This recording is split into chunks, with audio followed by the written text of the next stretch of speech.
अगर बात की जाए पहली बड़ी खबर की, जो कि लखीमपुर खीरी से है। जैसे जैसे विधानसभा चुनाव नजदीक आ रहे हैं, वैसे वैसे बीजेपी जनता के बीच पहुंचकर धुआंधार प्रचार करने में लगी हुई है।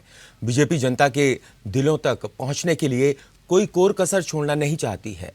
इसी कड़ी में रक्षा मंत्री राजनाथ सिंह लखीमपुर पहुंचे। हालांकि खराब मौसम के कारण सिग्नल न मिलने से उनका हेलीकॉप्टर लैंड न कर पाया। क्या कुछ कारण रहे, इस पर भी हम चर्चा करेंगे। बता दें कि राजनाथ सिंह यहां मतदाता संवाद कार्यक्रम में हिस्सा लेने आ रहे थे। साथ ही वो भाजपा प्रत्याशी के लिए जनसंपर्क भी करने वाले थे। वहीं बात 3 बजे की दूसरी बड़ी खबर की करें, जो कि लखनऊ सूबे से है। उत्तर प्रदेश की राजधानी है लखनऊ। उत्तर प्रदेश 2022 विधानसभा चुनाव को लेकर प्रदेश में सियासी पारा लगातार चढ़ता जा रहा है। वहीं विधानसभा चुनाव को लेकर सपा पूरे दमखम से तैयारी में लगी है। इसी कड़ी में सपा ने 3 और प्रत्याशियों की सूची जारी कर दी है। इस लिस्ट में सपा ने सिराथू से पल्लवी पटेल को टिकट दिया है। बता दें, भाजपा के दिग्गज नेता और यूपी के डिप्टी सीएम केशव प्रसाद मौर्य भी सिराथू विधानसभा सीट से ही चुनावी मैदान में उतरेंगे। सपा ने केशव प्रसाद मौर्य को चुनौती देने के लिए पल्लवी पटेल को उम्मीदवार बनाया है। अगर चुनाव के नजरिए से देखें तो इस सीट पर मुकाबला दिलचस्प है। इसके अलावा लखनऊ की सरोजनी नगर सीट से अभिषेक मिश्रा को टिकट दिया है।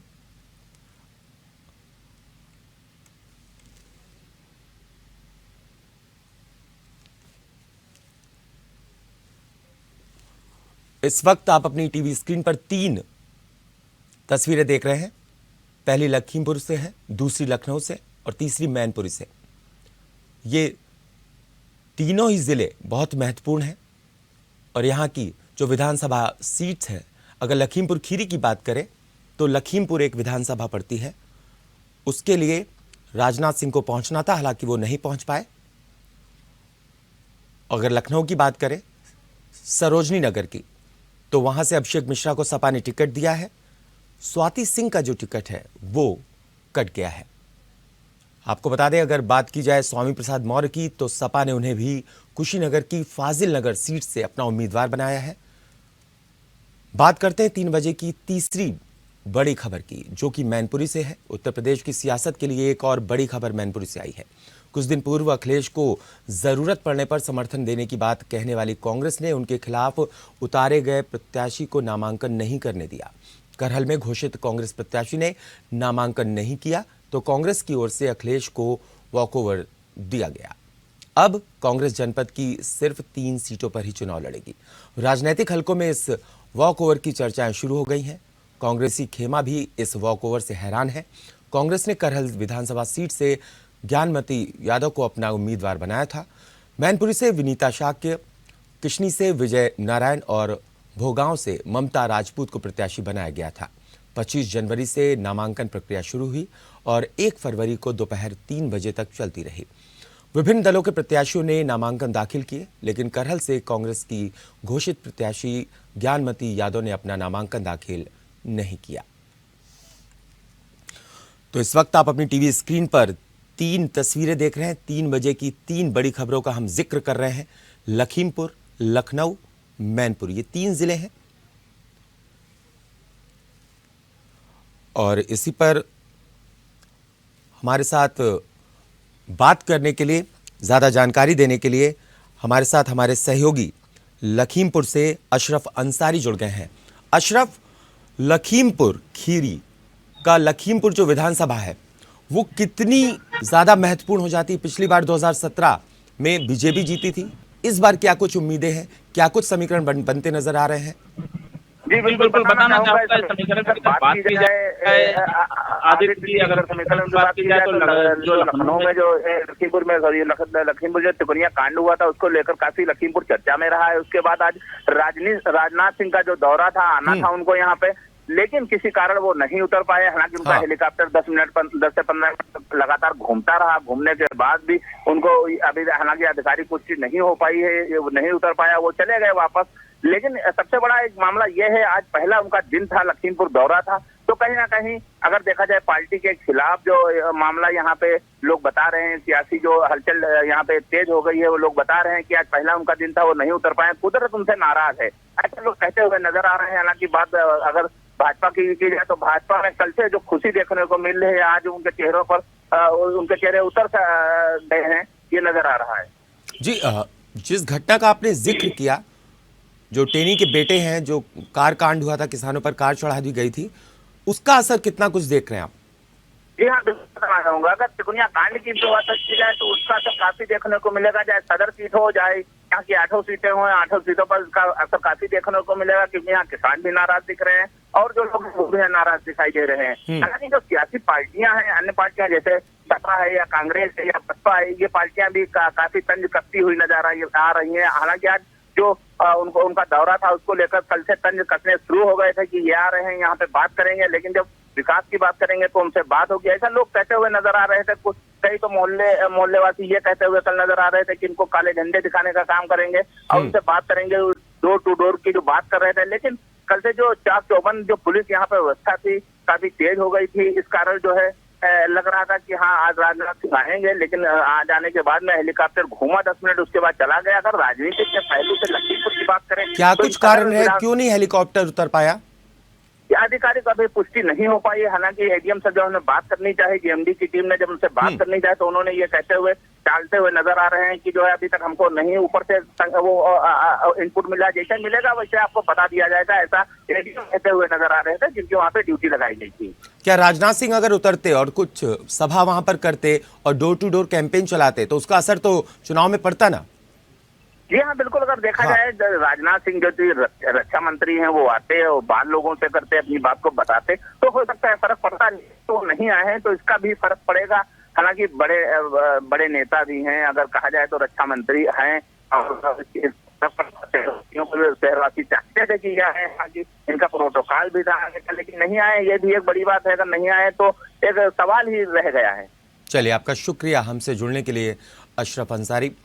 तो लखीमपुर की हम बात कर रहे थे, जिस तरीके से वहाँ पर जो विधानसभाएं हैं उसमें एक लखीमपुर आती है, लखीमपुर खीरी ज़िले से लखीमपुर जो विधानसभा है उसका जिक्र कर रहे थे। वहाँ पर वाकई में अगर राजनाथ सिंह पहुँचते तो कहीं ना कहीं जो वोटर्स हैं उनका जुड़ाव बीजेपी से गहरा नाता होता, क्योंकि जब बड़ा नेता कोई पहुँचता है तो उसके स्वागत के लिए लोग पहुँचते हैं, और जब डोर टू डोर कैंपेन कोई बड़ा नेता करता है, ऐसे में बीजेपी को फ़ायदा मिल सकता था। हालांकि अभी हेलीकॉप्टर किन वजह से नहीं उतर पाया है लखीमपुर में, ये अपने आप में एक बड़ा सवाल है। हालांकि आधिकारिक पुष्टि अभी इस पर नहीं हुई है। अगर बात लखनऊ की जाए तो आपको बता दें, अखिलेश यादव फूंक फूंक कर कदम रख रहे हैं। अपनी जो सीट्स जो घोषित कर रहे हैं, प्रत्याशी घोषित कर रहे हैं, उसमें कई अभिषेक मिश्रा को जैसे उन्होंने टिकट दिया है सरोजनी नगर से, और एक बड़ा सवाल ये भी उठता है कि बीजेपी ने स्वाति सिंह जो कि मंत्री थी, उनका टिकट सरोजनी नगर से काट दिया। ऐसे में जो पूर्व आईपीएस थे उनको टिकट दिया गया है, राजेश्वर सिंह को टिकट मिला है सरोजनी नगर से। अभिषेक मिश्रा जो हैं उनको टिकट सपा से मिला है। बीजेपी से जिस तरीके से स्वाति सिंह का टिकट कटा है, लेकिन जब स्वाति सिंह ने प्रेस कॉन्फ्रेंस की तो कहती नजर आई कि वो खुश हैं, पार्टी जो भी उन्हें जिम्मेदारी देगी वो उसे निभाएंगी और वो पार्टी के साथ कंधे से कंधा मिलाकर खड़ी हैं और लोगों से वोट देने की अपील भी करेंगी, उन्होंने अपनी प्रेस कॉन्फ्रेंस में कहा है। तो कुल मिलाकर के अंदर खाने कुछ भी ऐसा नहीं है जिससे बीजेपी को कहीं नुकसान हो, लेकिन अभिषेक मिश्रा को टिकट दिया है सरोजनी नगर सीट से समाजवादी पार्टी ने, और बीजेपी ने राजेश्वर सिंह को टिकट दिया है। पूर्व आईपीएस है, वीआरएस लिया उन्होंने और बीजेपी में शामिल हुए, और बीजेपी ने उनका भी स्वागत किया। आपको याद होगा असीम अरुण जो कानपुर के कमिश्नर थे, उन्होंने भी वीआरएस लिया और बीजेपी ने उन्हें कन्नौज से टिकट दिया है। ऐसे में जो आईपीएस लॉबी है वो छोड़ करके अपनी नौकरी बीजेपी में शामिल हो रहे हैं। ऐसे में बीजेपी को क्या कुछ फायदा मिलेगा ये देखना होगा, ये बड़ी बात होगी अपने आप में।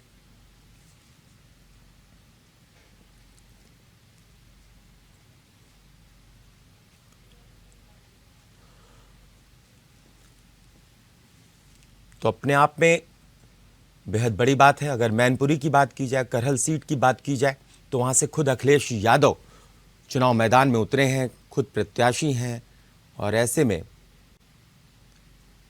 जो आगरा से सांसद हैं एसपी सिंह बघेल, उनको टिकट बीजेपी ने सौंपा है। बीजेपी ने उनको अखिलेश के सामने उतारा है। अब देखना ये होगा कि वहां पर किस तरीके से बीजेपी समाजवादी पार्टी को टक्कर देती हुई नजर आती है। ये अपने आप में बड़ा सवाल है। ये भविष्य में पता चलेगा जब रिजल्ट आएंगे।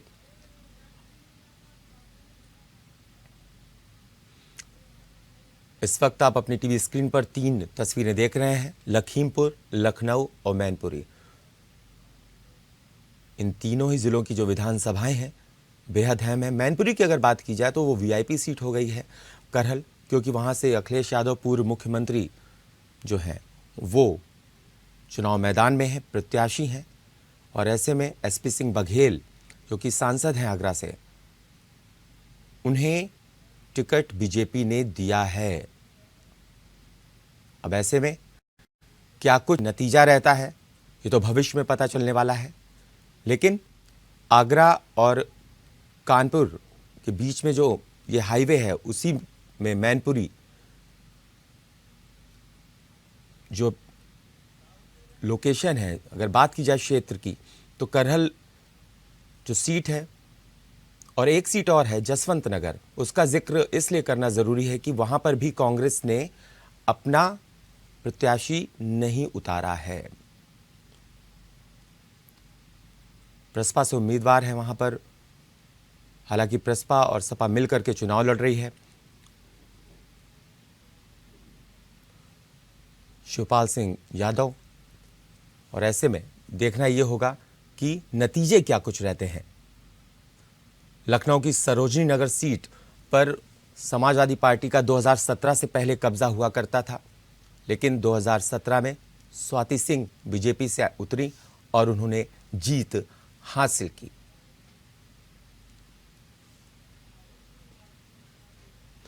और लखनऊ से सीधा हमारे संवाददाता राहुल श्रीवास्तव हमसे जुड़ गए हैं।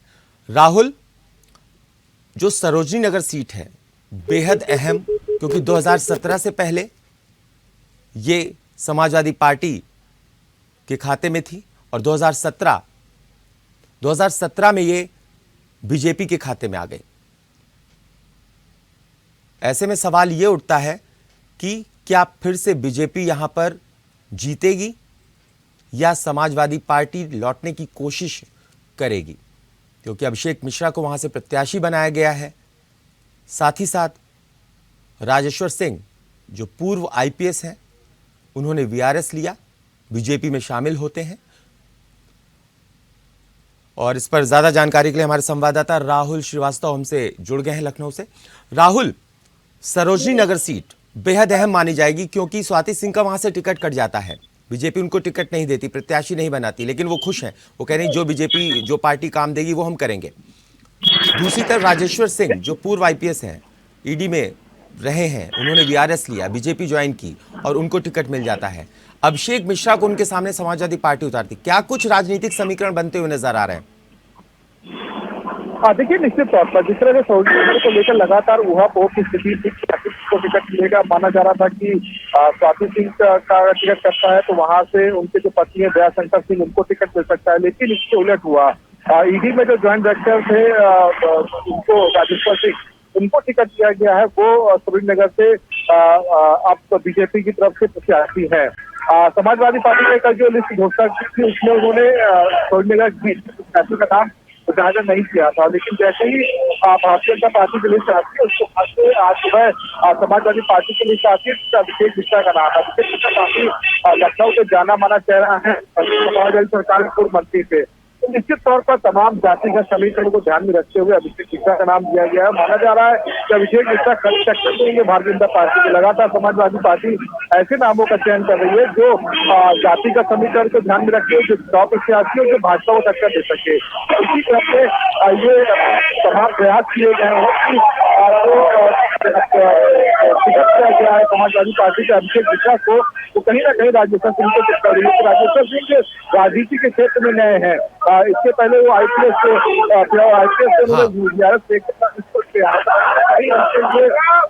एक चुनौती तो है क्योंकि राजनीति में नया व्यक्ति, जबकि अभिषेक मिश्रा की बात करें तो वो पहले से ही समाजवादी पार्टी सरकार में मंत्री रह चुके, काफी लंबे समय से उनको राजनीति का अनुभव रहा है।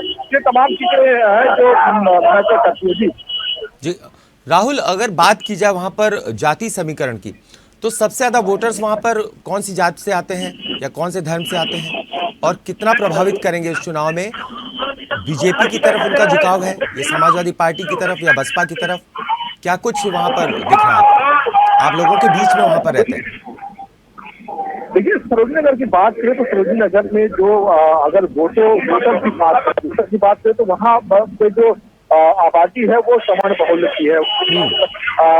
ब्राह्मण भी है वहाँ पर, क्षत्रिय भी है वहाँ पर, अन्य जो श्रवण जाति के हैं वो लोग वहाँ पर है। तो कहीं ना कहीं इन तमाम चीजों को ध्यान रखते हैं। राजनीति की बात करें तो वो ठाकुर जाति के है, की बात करें तो वो ब्राह्मण कह रहे हैं। तो कहीं ना कहीं तमाम चीजों को ध्यान रखते हैं। और इससे पहले जो सीट की थी वो स्वास्थ्य की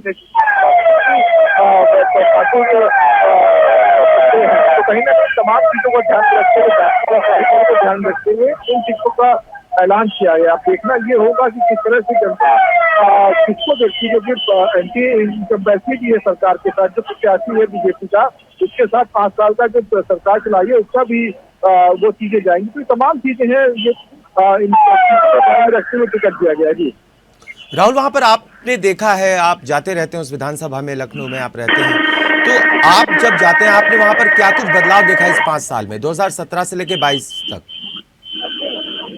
देखिए, लखनऊ की बात करें और खासकर अगर सरोजनी नगर की बात करें तो सरोजनी नगर की जो जनता है वो फिलहाल जो लोगों से बातचीत की है वो बीजेपी के जो मंत्री थी स्वाति सिंह, उनके कार्यशैली से खुश नहीं थी। और शायद यही वजह है कि डे 1 से जब से स्वाति सिंह ने कार्यभार संभाला था तभी से वो विवादों में थी।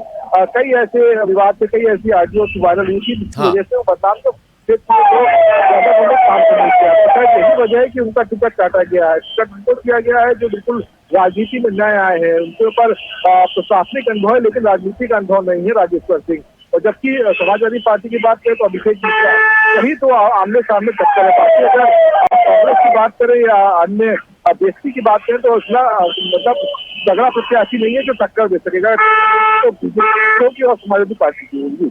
चलिए, आपका शुक्रिया इस पर तमाम जानकारी के लिए। तो कुल मिलाकर के देखा जाए तो ये जो सीट है सरोजनी नगर लखनऊ ज़िले की, ये ब्राह्मण बाहुल्य है।